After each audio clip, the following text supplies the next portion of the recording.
Hello friends, मैं हूं शेख सिंह और आज हम सीखेंगे आर्यन कल्चर के बारे में और ऋग वैदिक पीपुल के बारे में।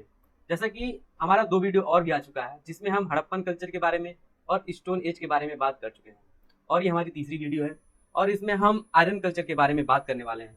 तो आइए बिना अपने समय को बर्बाद किए हम लोग शुरू करते हैं आर्यन कल्चर के बारे में कि वो लोग कैसे रहते थे, उन लोग का रिलीजन क्या था, इकोनॉमिक कंडीशन क्या था या उनका सोशल स्ट्रक्चर कैसे था। ये सारी चीजें आज हम सीखने वाले हैं। तो हम लोग शुरू करते हैं कि आर्यन सेंट्रल एशिया से मूव करते हैं और इंडियन सब कॉन्टिनेंट में आते हैं और सबसे पहले वो जहां आके बसते हैं उसको सप्त सैंधव प्रदेश बोलते हैं। ठीक है।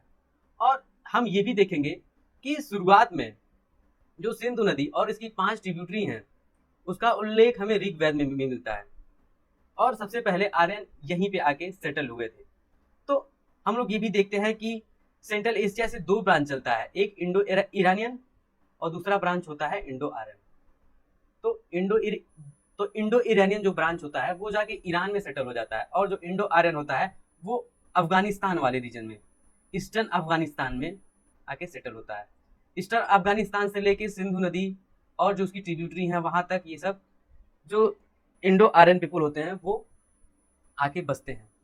तो सप्त सिंधु हमको भी पता होना चाहिए। सप्त सिंधु प्रदेश क्यों कहा जाता है? क्योंकि 7 नदियां यहाँ से बहती हैं। वो 7 नदियां कौन कौन सी हैं तो उनका भी नाम हमको पता होना चाहिए, जैसे कि कुर्मू नदी है, गोमती नदी है, वितास्ता नदी है, अस्किनी, परसुनी, विपासा एंड सुतुर्दी। ये 7 नदियों के बारे में हमको पता होना चाहिए कि आर्यन यहाँ आके बसे थे। और एक चीज हमको और भी पता होना चाहिए कि वो नोमैडिक और पास्टोरल लाइफ व्यतीत कर रहे थे और हॉर्स डोमेस्टिकेशन किया हॉर्स का। क्यों? क्योंकि अपने चैरियोट्स को या फिर कार्ट को ड्राइव करने के लिए। और हमको ये भी पता होना चाहिए कि आर्य शब्द का उल्लेख जो है ऋग्वेद में 36 बार किया गया है, 36 टाइम इन ऋग्वेदा। ओके। और ये पीपुल जो थे, इन कम्युनिटी के पीपुल इंडो आर्यन लैंग्वेज बोलते थे जो कि सेंट्रल एशियन लैंग्वेज। तो नेक्स्ट स्लाइड में हम लोग देखते हैं कि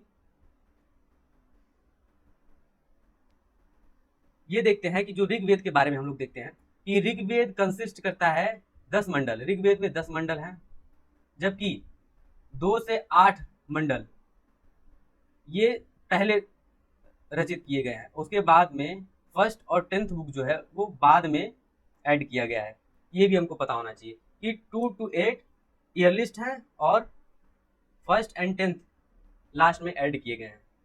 और हम एक चीज ये भी देखते हैं कि जो ऋग्वेदा है वो कुछ सिमिलरिटी दिखाता है जेंड अवेस्ता से। जेंड अवेस्ता क्या है? जेंड अवेस्ता एक ईरानियन बुक है और इसमें कई चीजें आर्यन से मिलती हैं, जैसे कि उस समय का सोशल स्ट्रक्चर्स जो आर्यन कल्चर में था वही ईरानियन कल्चर में भी या जेंड अवेस्ता में भी मेंशन था।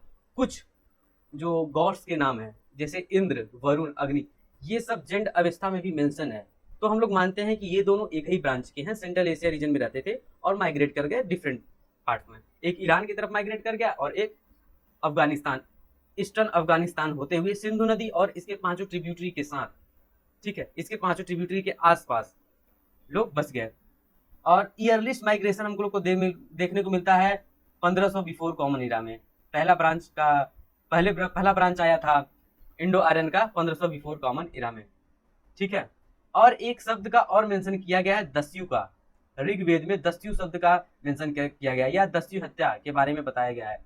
ये लोग अधिकतर लोग हिस्टोरियन ये बताते हैं कि ये दस्यु नॉन आर्यन थे और ये फैलस वर्शिपर थे। ठीक है। और ये जो कैटल का हस्बेंड्री करते थे, मतलब पालते थे, पशु को का पालन करते थे, वो दूध के लिए नहीं पालन करते थे या फिर डेयरी प्रोडक्ट के लिए पालन नहीं करते थे, वो इसका प्रयोग करते थे मांस के लिए। ठीक है। तो हम लोग जैसा कि देख रहे हैं कि materialistic life of Aryan, Indo Aryan और उनका इकोनॉमिक कंडीशन क्या था। तो ऋग्वेद में 30 टाइप्स के बारे में मेंशन है, जैसे कि यदु, पुरु, धुरु एंड तुरुस।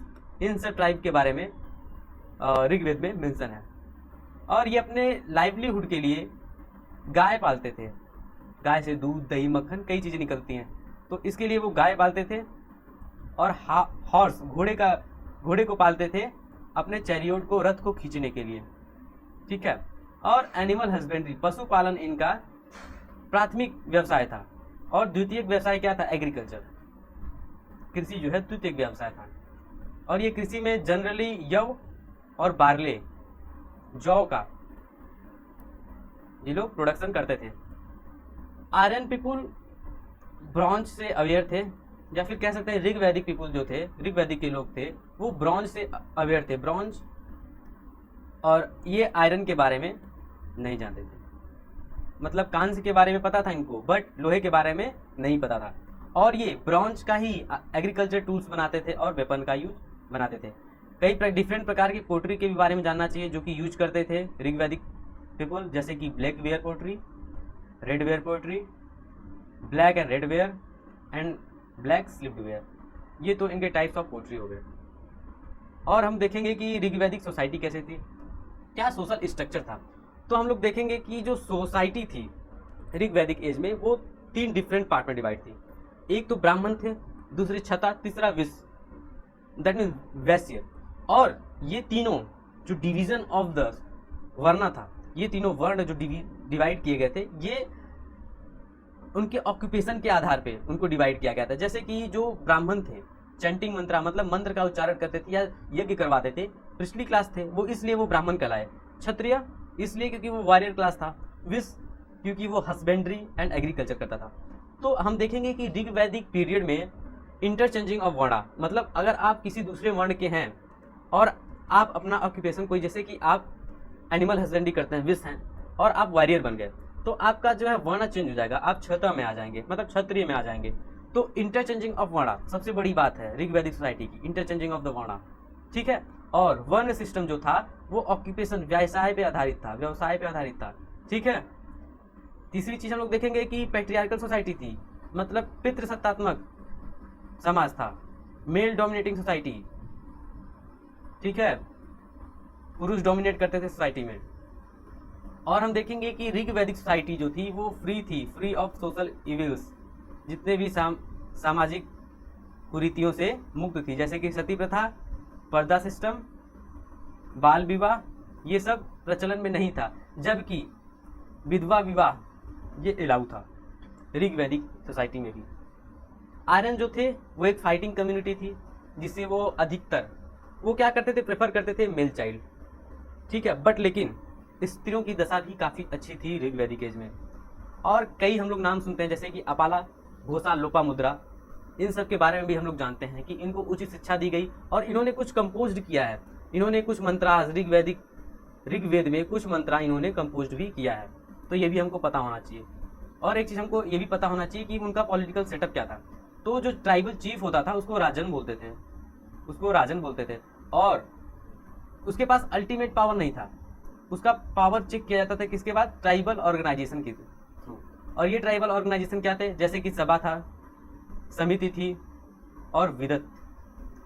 तो सभा जनरल असेंबली थी, समिति कमेटी ऑफ एल्डरली पीपुल, बड़े लोगों की समिति थी, और विदत क्या था, एक कमेटी थी जहाँ पे जैसे कि कोई वार होता था और ये लोग गाय जीतते थे, तो गाय जीत के जब आते थे तो एक समिति थी जहाँ पे डिस्ट्रीब्यूशन होता था कि जो जीता गया है लोगों में, जो जो वार में गए थे उनके में बांट दिया जाएगा। तो उसके लिए एक सेटअप था, उसको विदत कहा जाता था, ठीक है। और जो पोस्ट था, किंग का जो पद था, राजा का जो पद था, वो हेरिडेटरी नेचर में था, ठीक है। और लॉ ऑफ प्राइमोजिनेचर भी हम लोग को देखने को मिलता है, मतलब राजा का लड़का ही राजा बनता था। और कहीं कहीं पर ये भी देखने को मिलता है कि जब राजा का लड़का नहीं होता था तो वहाँ पे इलेक्शन भी देखने को मिला है, इलेक्शन ऑफ द किंग, या राजा अपना कार्य पूरा जो भी ट्राइबल चीफ है अगर वो अयोग्य है तो वहाँ पे इलेक्शन भी होता था राजाओं का, ठीक है। यहाँ पे जन होता था या ट्राइबल पॉलिटी थी, जनपद या टेरिटरी का कोई कॉन्सेप्ट अभी तक नहीं आया था। और हम लोग ये भी देखते थे कि यहाँ पे एक प्रकार का टैक्स, कोई प्रॉपर टैक्स नहीं था। अगर कोई सरप्लस हुआ तो लोग क्या करते थे, बाली के रूप में, बाली एक प्रकार का वॉलंटरी गिफ्ट था, वो राजा को देते थे। अगर उनके पास काफ़ी ज़्यादा दूध हो गया या घी हो गया, सरप्लस हो गया, उनके खुद के उपयोग से ज़्यादा हुआ, तो वो क्या करते थे, ले जाके ट्राइबल चीफ को दे देते थे। हमको ये भी पता होना चाहिए। और ये पता होना चाहिए कि आर्यन पीपुल, हम लोग बात किए हैं कि वो वार लविंग होते थे और उन्होंने अपने जो भी उनकी मिलिशिया थी, सैन्य, उसको 4 भाग में डिवाइड किया था, जैसे कि व्रत, श्रद्धा, ग्राम और संघ। अगर पूछ देता है, कहीं भी क्वेश्चन आता है व्रत, श्रद्धा, ग्राम और संघ क्या है, तो हमको बताना पड़ेगा ये क्या, एक टाइप ऑफ मिलिशिया है, एक प्रकार की सैन्य है। और हम लोग देखेंगे कि ऋग्वेद में भगवान, गॉड्स ऑफ ऋग्वेदा, ठीक है, तो ऋग्वेद में मेंशन है 33 प्रकार के देवी देवताओं को, तो 33 डिआइटीज मेंशन है ऋग्वेद में, ठीक है, without any order of importance, ठीक है। और उसमें सबसे मोस्ट इंपॉर्टेंट डिआइटी कौन है ऋग्वेदा में, वो है इंद्र। इंद्र इसलिए क्योंकि वो बरसात कराते थे, और बरसात कराते थे तो एग्रीकल्चर होगा, ठीक है। और उनके लिए 250 मंत्र मेंशन है ऋग्वेद में या कंपोज किए गए हैं। उसके बाद दूसरे जो इंपॉर्टेंट गॉड हैं वो है अग्नि, जिनके लिए 200 मंत्र कंपोज किए गए हैं। अग्नि क्या करते थे, अग्नि एक मीडिएटर के रूप में एक्ट करते थे, लोगों के और भगवान के रूप में, मीडिएटर के रूप में। तीसरे इंपॉर्टेंट गॉड्स हैं वरुण, जो कि पर्सोनिफाइड वाटर पर्सोनिफाइड करते हैं, ठीक है। कुछ वुमेन डिआइटीज आल्सो मेंशन है इसमें, जैसे कि अदिति, उषा और अरण्यानी।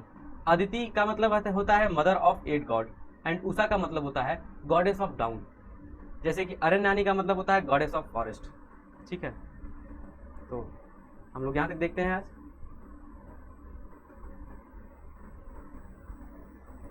और हम लोग ये भी देखते हैं कि उस समय एनिमल सेक्रीफाइसेस चरम पे था, लोग एनिमल सेक्रीफाइसेस करते थे,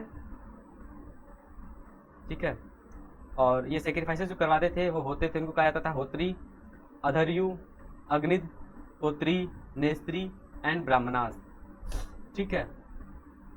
ऋग्वेद में रिफ्लेक्ट करता है पॉलीथिज्म को, मतलब एक से ज़्यादा भगवान की पूजा, ठीक है। और ये लोग इंद्र की पूजा करते थे, सूर्य की पूजा करते थे और उषा की पूजा करते थे, ठीक है फ्रेंड। तो आज के लिए इतना ही, अब हम नेक्स्ट वीडियो में मिलते हैं लेटर वैदिक एज के साथ। Thank you so much.